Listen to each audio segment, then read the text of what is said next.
friends, welcome back to another video. This is gonna be kind of like part 2 from the last video, picking up rig number 2, which I'm so pumped, I'm so excited about. This is gonna kind of get into the nitty-gritty, every little detail on this truck. I'm sure the title is going to be something, you know, along the lines of everything I hate about this truck, but we're going to go love and hate on this video, and by no means am I complaining about any part of this rig. I just want to kind of fill you guys in on where we're starting, some of the intricate details. We've got about 20 hours driving it home, so we've already kind of discovered some good, great, and bad and ugly and everything in between. So we're going to go over this thing top to bottom and kind of get a little bit more personal with all of the details on the truck. But if you haven't checked out the last video, I'd highly recommend go checking that out. We trekked it back from North Dakota, but we're here back in Kentucky, and we've actually already got this thing completely paint corrected, ceramic coated. Our buddy Fox from Diamond Detailing 931 came out here. They spent 60 hours on this thing, a full weekend, all out, like insane, because the paint on this thing is legendary black, which probably one of my favorite things about the truck. Top 3, top 5 of my favorite ever paint codes. Have been in love with legendary black since I saw it at a truck show maybe a year or 2 ago. It's got a ton of gold flake in it. But take a look at rig number 2. Take a look at the paint on this thing. Let me grab this flashlight here so you guys can see. Legendary black, like I said, if this thing was out in the sun, it would be absolutely insane. Let's get into the video. Let's go over. I literally just tried to throw that. Top to bottom, front to back, good, bad, ugly, everything in between. Let's do it. It's kind of like a giveaway walk around. This will never, no, because I said the word no. First thing that I saw in pictures that I wasn't like entirely like jumping up and down about, and again, by no means am I complaining at all. Everything is always fixable, and this is a used truck, 23,389. Like I said in the other video, it's got 160,000 miles on it. So it is about as brand used as you can get, but again, big trucks, totally different world. Nobody buys big trucks just to tote around their toys for the most part. They are work trucks. So this truck, I'm assuming, did get worked. It came out of Colorado. This thing in the Colorado environment, depending on how it was worked, did catch a lot of like what I consider peppering in the front. Following behind other trucks, winter weather. This area in the front right here, as far as the paint goes, and some paint on the breathers. And again, I'm not sure how much the camera is going to pick it up, but it did get kind of like dusted, peppered. It's not really like paint chipped. It's just if you had a lot of wind and sand was just blowing against something, it's going to like abrasively hurt the paint. So it does have a little bit of that going on in the front, and you can kind of tell the aluminum has not been touched on it, but overall the truck is in extremely good shape. Number 2 on my list of the things that I am really not a huge fan of on this truck, and we're skipping around a little bit, but the orange frame that came, I'm assuming from the factory painted like this, because it's not really just a frame paint up in here. You can kind of see it goes all the way underneath the truck. You can see it right here, and it goes all the way to the front. The orange frame is definitely not my favorite, but again, it's things that can get changed. The 280-inch wheelbase, I would have loved to find a truck that was already, let's just say 300 or 295 or something like that, but 280 is definitely no slouch of a wheelbase. Again, the timeline to build this truck is up till Mats of this year, which is January, February, I think it's the end of March.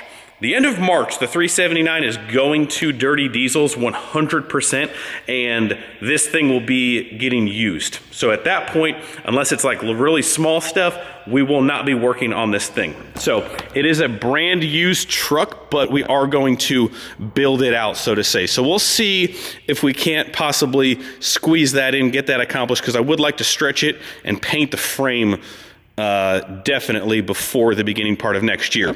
So we've given you 2 things that I really don't like about this truck. Let's go over some things that I really do love about this truck besides the legendary black paint. One of the big things, and again, it could have been changed, but the fact that it came with these breathers, we're gonna go with a little bit of a more old school look on this truck. I like the older school style breathers. We're gonna do the light patterns a little bit different, and we're gonna kind of keep this truck separate. I don't want exact twins. Originally, I was thinking that I did, but then I'm like, you know what? Of course I want 2 black trucks, but I want them to be able to be different. And that's where the bigger bunk part kind of came in. You're like, why would you buy such a big bunk? What happened to the coffin sleeper? Even a 48-inch. I love the 48-inch sleepers, but the bigger bunk allows you to get more creative on the interior of this truck, especially with sound system stuff, which is what I'm really looking forward to. So car hauler front axle, low rear suspension was huge in my opinion. So the way this truck was built and custom spec'd, somebody definitely optioned this thing out. So you guys know on the 379, we ended up putting a car hauler front axle on the truck because it allows it to get that much lower. So this thing factory aired up is already much lower to begin with than anything else. And it already has 11R 22.5s on it, which is a taller tire than we run traditionally with all of the low pro stuff. Even with a taller tire on it and the car hauler front axle, it's already going to get insanely low. 389s are definitely more popular for doing body drops on, which lowers like the entire body down too. So it's set up to be low way easier than a 379 is. And when I say low rear suspension, it's got Peterbilt low air leaf on it. But if you look at the frame, a lot of these frame brackets are drilled on the lower section. It's kind of like almost like an inch you get to play with, whether this is towards the top of this rail or towards the bottom of this rail. And I've seen a lot of other trucks, and most of the times this is actually drilled more towards the lower end of the frame, and it sitting on the top side of the frame just allows it to get a little bit lower. One thing that did happen about an hour out from being home, so probably on the 17th hour or 19th hour of our trip back home, I started hearing something like almost like dragging the ground. And by the time I got across the highway to see what was dragging, the truck kind of like instantly got a little louder. And as you can see, we had some like actual exhaust stuff fall off. If you look right down here, that's where the downpipe's coming off of. And right here is where it is no longer connected. Now, if you look across there, this truck, I'm not even gonna say the word that starts with a D, but this truck was already, you know what. For some reason, must have hit some pretty hard potholes because for whatever reason, before we picked it up, some stuff already kind of like fell off this truck. So we don't actually need this big of a box over here, which houses some things and stuff. Looks like somebody had already previously done that before we got our hands on it. So once we get our hands on this thing a little bit further, we'll be able to kind of like move the exhaust straight up and down, shift these tanks a little bit. We'll get rid of this box. And this little thing over here on this compartment side, we'll be able to get rid of that. And then honestly, this 280 wheelbase will kind of look a whole lot bigger with shifting some things around right there. Let's take a peek under the hood. Now again, I am brand new to 389s completely. I've never even driven one, sat in one. The hoods open up so easy on these things. It is insane. But take a look.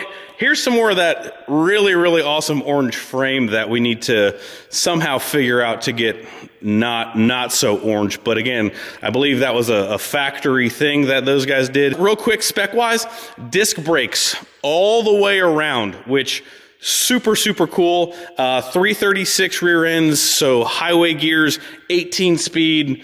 Super excited about everything. And again, keeping with the fashion of keeping the trucks different, this new of a truck, unless it was a glider, you're only going to end up getting a Cummins. Hopefully you don't get a PACCAR engine from what I've heard. So this has a Cummins X15 in it, and it is the 605 horsepower rating, which is the highest horsepower rating that you can get. Now, before we even went out and got this truck, this engine platform already kind of let us down. Thankfully, it didn't happen on our ride home, but the dealership where we got it from went to go move it from a lot to a different lot, and the check engine light came on. They got it scanned, and it was for basically coolant and fuel mixing. Now, if you're familiar with the Cummins or the X15, and now of course I'm an expert because of all the research that I did, these engines have almost like what you would call, or they do call, injector cups, and they're inside of the bore of the cylinder head where the injector seats down in. And over time, which is pretty uncommon for a truck that's a 23 and only has 160,000 miles on it, but again, it may have sat, it may have gotten some bad fuel with some water in it. It actually ends up messing up the injector cup or the seat in there, and it starts mixing fuel and coolant. And that happened as we were about to fly out and trek and drive this thing home. So luckily we canceled our flights. They got it fixed. Now, I'm not sure, supposedly there were upgraded parts put in the truck already to remedy the problem so it doesn't happen again. If you take it to a dealership or Peterbilt or Cummins or something like that, you'll end up replacing the entire head. Now, they do make a couple different variations of like some temporary fixes, or the kit that I was trying to get them to install, but I was not able to, is Industrial Injection makes a really, really nice kit. And I'm not sure if we're gonna end up having to dive back into this engine to, I don't know. I'm just not sure how it was repaired, which makes me a little uneasy, but it did drive home completely fine. It does have a random check engine light that has started to pop up. We drove home like 10 hours the first day, got a hotel room. As soon as I went to go start it up the next morning, a check engine light came on. It's since then went off, but that never makes me feel super, super warm and fuzzy inside. But it's off now. We've moved it around, so who knows? It was cold the next morning.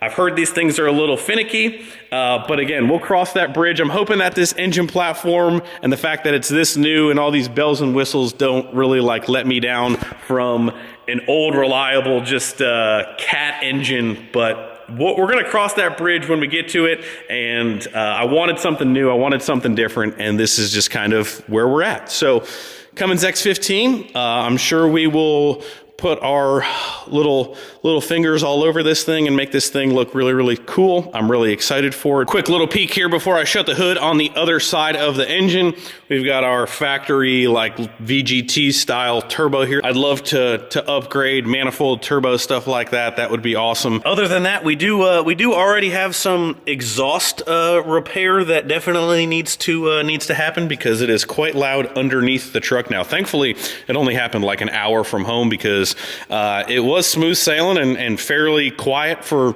what the truck is. Until the exhaust pipe actually fell off, it wasn't that loud inside the cab. Again, it's almost like going from like a 3rd gen to a 4th gen or a 5th gen. The inside of the cabs are just that much newer, that much more airtight, that much more quieter. And again, that was another reason why we were after something a little newer, just because we have the old stuff. I'm like, you know what, let's check out what the new stuff is about. Apparently, when Fox was detailing this thing, he was just kind of cleaning up. He's like, you do know somebody like swapped out that rear window and they put plexiglass in there. I'm like, what? He's like, yeah, like I'm not sure if a rock or something like came and took out the back glass, like, but it's not a glass back window. I'm like, what the heck? But inside, I had like a little bit of a feeling something was going on because of all the things, the interior is so nice. Like,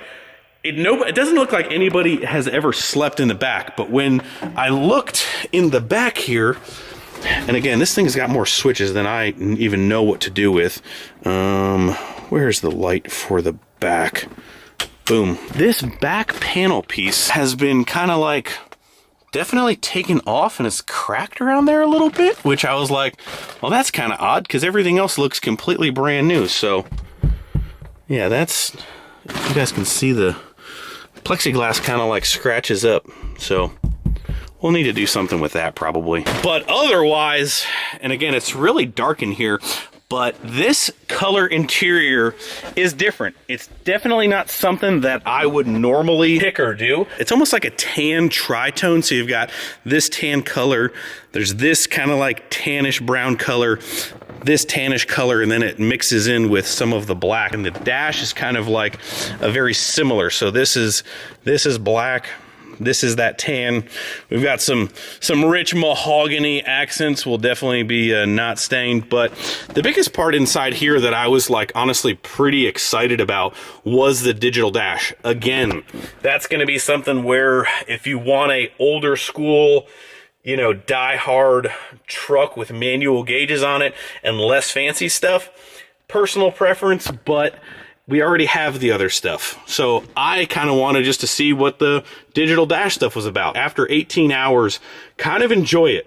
It's pretty cool, I'm not gonna lie. All of the gauges, all of the switches, I still don't know what half of them even do, but again, no big deal. There's plenty of upgrades to be had in here, but I was very excited about a different color interior that we can do our own thing. Who knows, maybe we'll make it all black, I'm not sure, but all of this room back here, guys do a lot of cool stuff as far as like customizing everything, putting huge subwoofers back in those cabinet compartments. Again, we're not going to be working the truck, so we don't need a ton of storage space for being on the road and all that stuff. So the sound system in this thing, I have pretty high hopes that we're going to get pretty crazy with. Now, the other thing that comes to my mind while we're talking about things, some things that I don't really love, but again, wasn't enough to deter me from purchasing this truck. These like police style spotlights on the front. So if you guys look right up here, they kind of get lost in the mirrors a little bit, but they have spotlights for the front on either side. And again, those might be going bye-bye, and we might just kind of like patch the roof cap where those are, because I don't really think we're ever going to need those. Again, how much we will actually quote-unquote work this truck will be pretty minimal, and it does have work lights in the back, which could be nice. Again, I'm kind of a little less is more on the detail stuff. I'm not sure if we'll really need that. I would like it to be a little cleaner. So again, we've got some extra holes exterior wise that like wouldn't be my favorite, not what I would do. But again, all this stuff is fixable. Big trucks, again, you can change anything, you can do anything. Some of the big things that you can't change easily are the color of the truck. And trust me, if you guys know me, when I saw Legendary Black, I was like, boop, done, sold. It already having all of the correct spec-wise for the hard parts was way more important to me. One thing I will note back here too is, for whatever reason, and again, paint will tell you a lot. If you look at the front diff right here, the front rear end, it does look like it was resealed at some point. I'm not sure if that looks factory or not, but if you look at the paint on our back rear diff, that looks obviously like it's been changed, replaced, taken apart. So I'm not exactly sure what was going on with that back rear end. Again, no issues as far as I saw, but we'll probably check the fluid, check some stuff out, because obviously that was messed with. And it looks like the same RTV on this back one as the front one. So that kind of like tends me to CSI believe that maybe they had the front one off too. I'm not really sure. So who knows? The other things, it looks like it did have some different fenders on it, because you know we've got a bolt hole missing, and usually that bolt location is where you'd have half fenders sitting right here. We've got some unpainted bolts right here. Again, not really a problem. I'm just nitpicking things that I see. Truck only has 160,000 miles, but every truck, no matter the mileage, no matter the year, can always tell you a story some way, shape, or form. Now, the company that did buy this truck originally, like I said, out of Colorado, it's a small world, so I wouldn't surprise if somebody reaches out to me and gives me some information, but this truck was custom built for Universal Incorporated. Again, I did some digging of my own, and it looked like they were out of Colorado. Just a couple quick other details that I kind of noticed, and when we were walking around the truck originally, the truck does have Cali hookups, or California style hookups, or hookups in the rear, whatever you want to call it. So there is connection points here already plumbed towards the back. The other thing that I thought was kind of interesting is, and again, I never have claimed to know big trucks top to bottom. I don't work on them all day, every day. Again, you can take this information with a grain of salt, or educate me or whatever. Drop a comment, leave some stuff down below. It doesn't bother me one bit. I always love to learn. But it looks like the slider on this fifth wheel plate does go pretty far forward and pretty far back. Normally, again, you always try to leave them right here, but depending on what you're hauling and how far you want to shift the weight on the axles, but this slide does seem to go pretty far back, which would almost be like center of the rear, and it can go all the way to center of the front. Again, I don't know why exactly, other than what you're hauling, and you might need to shift and change that, but some of our trailers, seeing that they're not like super heavy duty 80K, we don't really need to have that centered, and we could pull that fifth wheel back further than what is on my 379 now, which would give us a little bit more space in between the back of the truck and the neck of the trailer, seeing that they're not like super long neck trailers. So I thought that was pretty cool.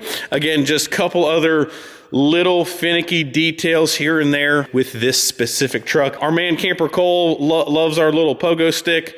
We're gonna ditch that right away. And again, some other things that are not really needed on the truck can make their way off of it. We basically got it home. I called up Fox, I said, get this paint as perfect as you possibly can, and we have not touched it ever since. The build is about to commence. It's about to start. So we're kind of gathering plans, gathering thoughts, gathering stuff that we're gonna do, and we're gonna be diving in pretty soon to kind of get this thing ready as soon as possible. But I'm super excited. Leave some comments down. Let me know what you guys think about the new rig, something that we should do, some ideas, anything that you guys want, let me know. But I'm super pumped. These headlights, they gotta go. And this stack of boxes might already be some different wheels and, things and stuff. Wouldn't be wheels. Anyway, boys, that is going to wrap up this video. Appreciate you guys a ton. We will see you guys in the next video very soon. I can't stop staring at this thing. That's probably why it's been in the shop for so long, because I'm just like, man, would you look at this thing? I mean, don't look at the orange frame, but I mean, would you look at this thing? Shoo, she's going to be a bad unit. Anyway, appreciate you guys. We'll see you in the next video very soon. See ya.